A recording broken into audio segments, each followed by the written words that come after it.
আসসালামু আলাইকুম, সবাইকে স্বাগত আজকের আলোচনায়। আজকের আলোচ্য বিষয় হচ্ছে কোয়াসি প্যাসিভ ভার্বের ভয়েস। শুরুতেই জেনে নেওয়া যাক কোয়াসি প্যাসিভ ভার্ব কি। যখন কোনো ট্রানজিটিভ ভার্ব অ্যাক্টিভ মুডে থাকা সত্ত্বেও প্যাসিভ এর মতো অর্থ প্রকাশ করে তখন তাকে কোয়াসি প্যাসিভ ভার্ব বলা হয়ে থাকে। এখানে চারটি বাক্য দেখতে পাচ্ছেন, এর মধ্যে দুইটি প্যাটার্ন আছে। একটি হচ্ছে উইথ কমপ্লিমেন্ট আর একটি হচ্ছে উইদাউট কমপ্লিমেন্ট। অর্থাৎ এই বাক্যগুলোর মধ্যে কমপ্লিমেন্ট আছে, অর্থাৎ ভার্বের পরে আপনারা অ্যাডজেক্টিভ দেখতে পাচ্ছেন আর এই পাশে ভার্ব দ্বারা বাক্য শেষ হয়ে গেছে। তো এই দুটো প্যাটার্নকে কিভাবে আমরা প্যাসিভ ভয়েসে রূপান্তরিত করতে পারবো সে নিয়ে আজকের আলোচনা। দেখা যাক উইথ কমপ্লিমেন্ট কিভাবে করা যেতে পারে। প্রথম যে বাক্যটি দেখতে পাচ্ছেন, দ্য বেড ফিলস সফট, অর্থাৎ বিছানাটি নরম। তাহলে একে আমাদের প্যাসিভে রূপান্তরিত করতে গেলে শুরুতে এই যে প্রদত্ত বাক্যের সাবজেক্টকেই প্যাসিভ ভয়েসের সাবজেক্ট হিসেবে গ্রহণ করতে হবে।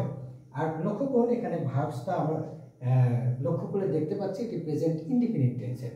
সো এখানে ইজ হবে, কারণ দ্য বেড সাবজেক্ট হিসেবে থার্ড পারসন সিঙ্গুলার নাম্বার।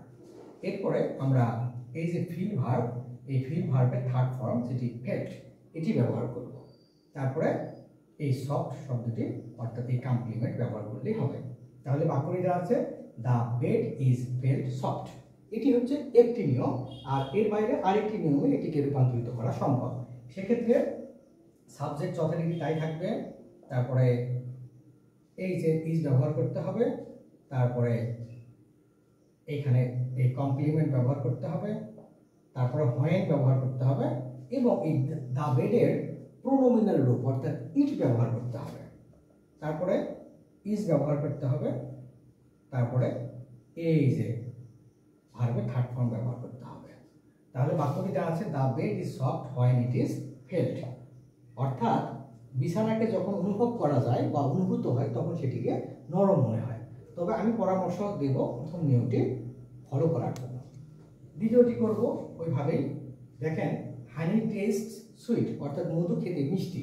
তাহলে এই বাক্যের সাবজেক্ট হচ্ছে হানি, তাহলে যথারীতি হানি নিলাম। এই বাক্যটিও প্রেজেন্ট ইনডিফিনিট টেন্স, সো এখানে ইজ নিতে হবে। তারপর এই যে ভার্বের থার্ড ফর্ম টেস্টেড, তারপরে কমপ্লিমেন্ট সুইট। এটিকেও আমরা এইভাবে করতে পারবো যে হানি is sweet when it is tasted। তো এটি তো গেল কমপ্লিমেন্ট সহ কোয়াসি প্যাসিভ ভার্বের ভয়েস করবার নিয়ম। এখানে উইদাউট কমপ্লিমেন্ট অর্থাৎ কোনো রকমের কমপ্লিমেন্ট নেই। এটাকে করার ক্ষেত্রে প্রদত্ত বাক্যের যে সাবজেক্ট দ্য বুক নিতে হবে। এখানে একটু বলে রাখি, দ্য বুক ইজ প্রিন্টিং, অর্থাৎ বইটি ছাপানো হচ্ছে। এটি প্রেজেন্ট কন্টিনিউয়াস টেন্স, যার কারণে এখানে আমাদের ইজ ব্যবহার করতে হবে এবং অতিরিক্ত একটি বিং ব্যবহার করতে হবে। ইজ কেন ব্যবহৃত হবে? কারণ দ্য বুক সাবজেক্ট হিসেবে থার্ড পারসন সিঙ্গুলার নাম্বার। আর এইখানে এখন এই যে প্রিন্টিং অর্থাৎ প্রিন্ট ভার্বের থার্ড ফর্ম অর্থাৎ প্রিন্টেড ব্যবহার করতে হবে। তাহলে প্যাসিভ ভয়েসটি দাঁড়ালো the book is being printed. পরেরটি দেখেন, দ্য বিল্ডিং ইজ বিল্ডিং। বাক্যটি একটা অ্যামেজিং এক অর্থে, কারণ দু জায়গায় বিল্ডিং শব্দটি আমরা দেখতে পাচ্ছি। এটি হচ্ছে নাউন আর এটি হচ্ছে ভার্ব।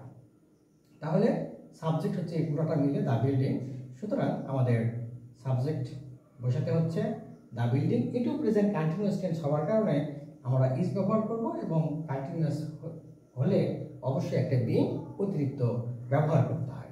তারপরে এই যে বিল্ড ভার্বের থার্ড ফর্ম বিল্ড ব্যবহার করতে হয়। তাহলে প্যাসিভ ভয়েসটি দাঁড়ালো the building is being build.